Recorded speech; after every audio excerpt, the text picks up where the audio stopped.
Assalamualaikum warahmatullahi wabarakatuh. Let me introduce myself. My name is Muhammad Yusuf. Will be presentation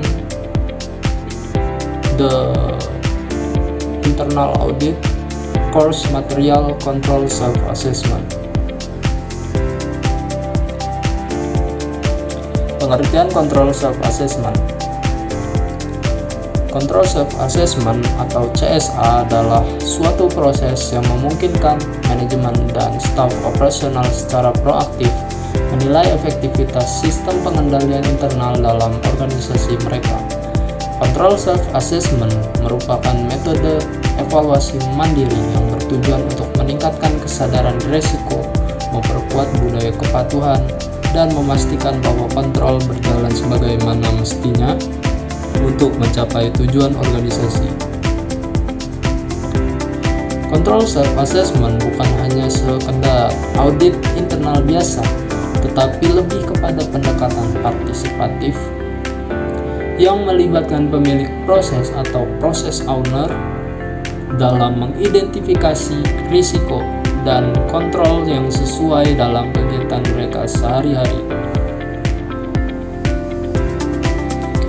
Tujuan control self-assessment. Control self-assessment bertujuan untuk meningkatkan efektivitas pengendalian internal dalam suatu organisasi yang melibatkan langsung para pegawai dalam proses evaluasi dengan memberikan kesempatan kepada unit kerja untuk menilai sendiri risiko dan pengendalian yang ada. Control self-assessment membantu menciptakan rasa tanggung jawab dan kepemilikan terhadap sistem pengendalian internal. Proses ini mendorong kesadaran akan pentingnya kepatuhan terhadap kebijakan dan prosedur organisasi. Selain itu juga, control self-assessment bertujuan untuk mengidentifikasi dan menilai potensi risiko secara dini sebelum risiko tersebut berdampak besar pada pencapaian tujuan organisasi. Selanjutnya, manfaat control self-assessment. Control self-assessment memberikan manfaat penting bagi organisasi dalam meningkatkan efektivitas sistem pengendalian internal. Dengan melibatkan manajemen dan karyawan secara langsung dalam proses penilaian, control self-assessment mendorong terciptanya rasa tanggung jawab atas pengendalian risiko di setiap unit kerja.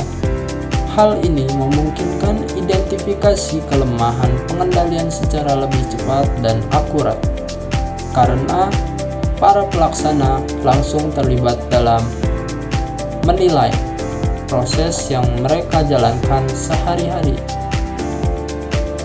Selain itu, control self-assessment juga memperkuat budaya transparansi dan komunikasi terbuka di lingkungan kerja dengan memberikan ruang bagi karyawan untuk menyampaikan pandangan dan pengamatan mereka terhadap sistem pengendalian.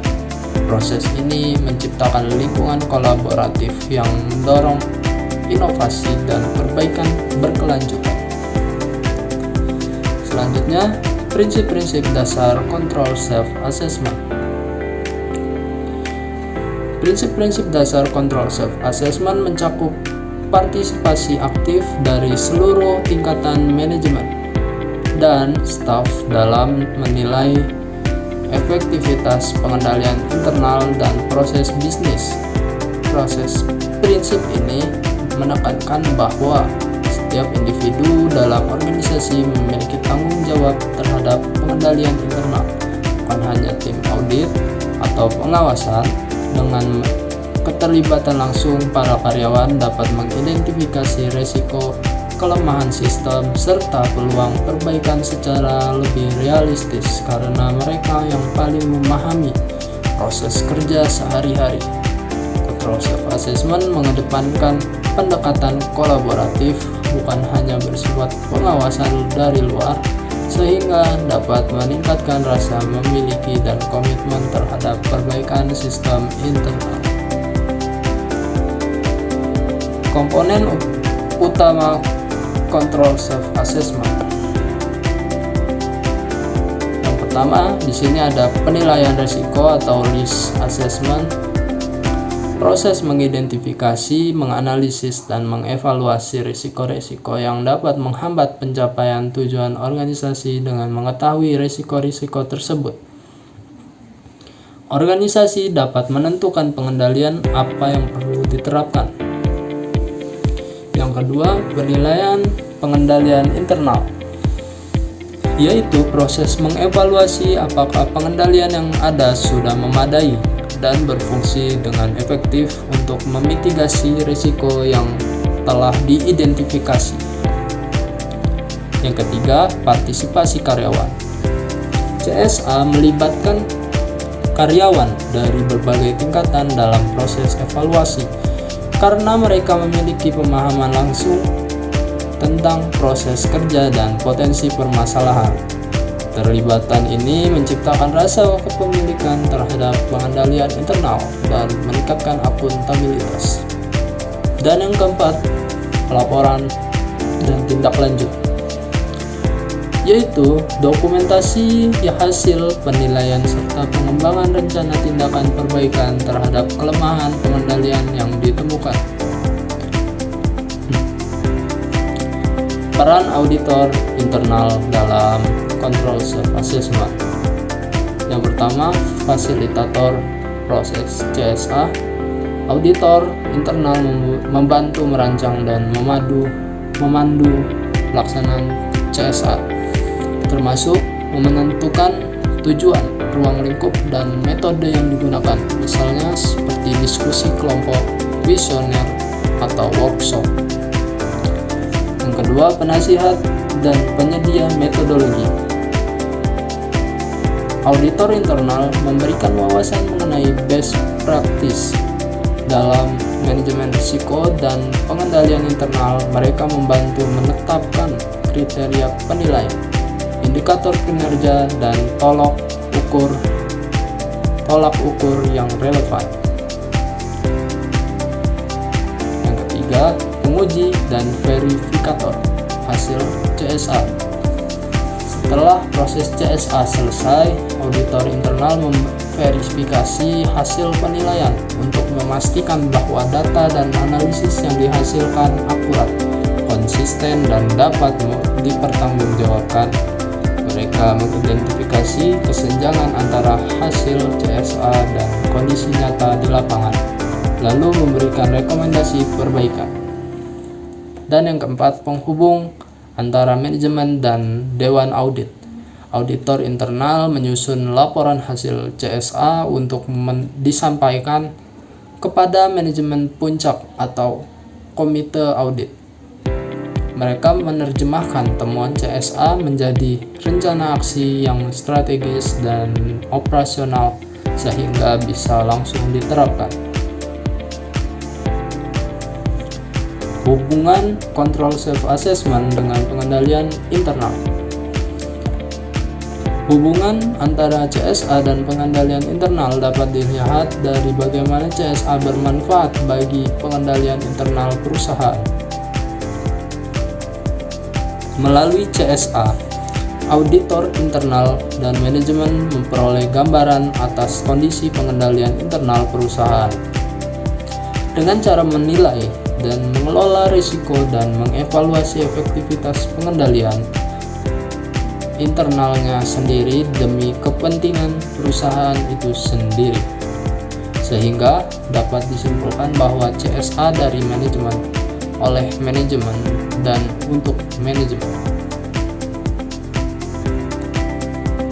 Selanjutnya ada faktor-faktor yang mendukung kinerja CSA. Yang pertama, sikap penerimaan akan perubahan. Kedua, sikap yakin manajemen terhadap tanggung jawab pegawai. Yang ketiga, peserta memiliki pengetahuan yang cukup dan jujur. Yang keempat, mendukungnya budaya perusahaan. 5, manajemen memahami dan manajemen risiko. Dan yang terakhir, terlatihnya auditor internal sebagai fasilitator.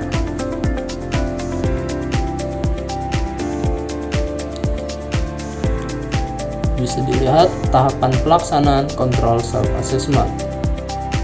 Dari awal, yaitu planning atau perencanaan, dilanjutkan pengumpulan data dan informasi, lalu analisis dan penilaian, dan sampai yang terakhir pelaporan hasil.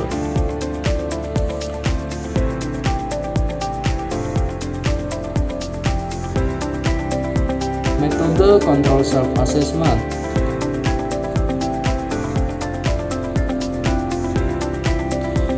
Metode control self-assessment adalah pendekatan partisipatif yang digunakan untuk menilai efektivitas pengendalian internal, manajemen risiko, dan proses organisasi secara langsung oleh pihak yang bertanggung jawab atas pelaksanaannya. Dalam metode ini, karyawan dari berbagai level terlibat aktif untuk mengidentifikasi risiko, mengevaluasi kontrol yang ada, dan memberikan masukan perbaikan terhadap pengalaman dan pengetahuan mereka sehari-hari. Control self-assessment dapat dilakukan dengan beberapa teknik, seperti workshop bisnis, diskusi untuk mendapatkan pandangan kolektif, self-assessment berbasis kuesioner yang memungkinkan penilaian mandiri secara individual, serta interview atau observasi langsung untuk memperoleh data yang lebih detail. Di sini ada contoh output control self-assessment. Ini merupakan hasil kontrol self-assessment divisi keuangan dari bulan Januari sampai Juni 2025. Yang berwarna hijau tandanya data yang rendah, kalau kuning itu sedang, dan yang merah tandanya data tersebut sedang tinggi. Studi kasus control self-assessment. PT Sentosa Finance, sebuah perusahaan pembiayaan kendaraan, mengalami peningkatan kasus keterlambatan pembayaran atau proses persetujuan kredit dan ketidaksesuaian data pelanggan. Untuk mengidentifikasi penyebab masalah serta memperkuat sistem pengendalian internal, perusahaan menerapkan metode control self-assessment. Tim CSA yang terdiri dari auditor internal, manajemen risiko, dan staf operasional mengadakan workshop interaktif di setiap cabang. Proses ini diminta menilai sendiri efektivitas pengendalian internal berdasarkan indikator seperti kelengkapan dokumen, akurasi input data, kepatuhan SOP, dan kecepatan proses persetujuan. Hasilnya menunjukkan adanya perbedaan signifikan antara prosedur tertulis dan praktik di lapangan, terutama aspek validasi data pelanggan yang sering dilewati karena tekanan target penjualan. Berdasarkan temuan CSA, manajemen menyusun rencana perbaikan yang meliputi peningkatan pelatihan staf mengenai prosedur validasi, penerapan sistem pengecekan data otomatis, dan penambahan titik verifikasi sebelum persetujuan akhir. Perusahaan menetapkan CSA sebagai agenda evaluasi rutin setiap 6 bulan sekali untuk memantau efektivitas perbaikan dan mencegah terulangnya permasalahan. Pendekatan ini tidak hanya meningkatkan kepatuhan terhadap SOP, tetapi juga mempercepat proses persetujuan kredit sehingga 20% dan menurunkan tingkat kesalahan input data lebih dari 35% dalam 3 bulan pertama. Kesimpulan dari materi ini, control self-assessment merupakan metode evaluasi mandiri yang melibatkan manajemen dan karyawan secara langsung untuk menilai efektivitas pengendalian internal, mengidentifikasi risiko, serta memastikan kepatuhan terhadap prosedur dan kebijakan organisasi. Pendekatan ini bersifat partisipatif, sehingga mendorong rasa kepemilikan, akuntabilitas, dan kesadaran risiko di seluruh tingkatan organisasi. CSA memberikan manfaat dalam mendeteksi kelemahan sistem yang lebih cepat, memperkuat budaya transparansi, dan mendorong perbaikan berkelanjutan. Penerapan CSA membutuhkan prinsip keterlibatan aktif seluruh pihak, komponen utama seperti penilaian risiko dan pengendalian, pelaporan tindak lanjut, serta dukungan auditor internal sebagai fasilitator, penasihat, dan verifikator hasil. Melalui metode seperti workshop, kuesioner, atau observasi, control self-assessment mampu menjadi alat strategis untuk meningkatkan tata kelola, kinerja, dan efektivitas organisasi secara berkesinambungan. That's all my presentation. Thank you for attention. Wassalamualaikum warahmatullahi wabarakatuh.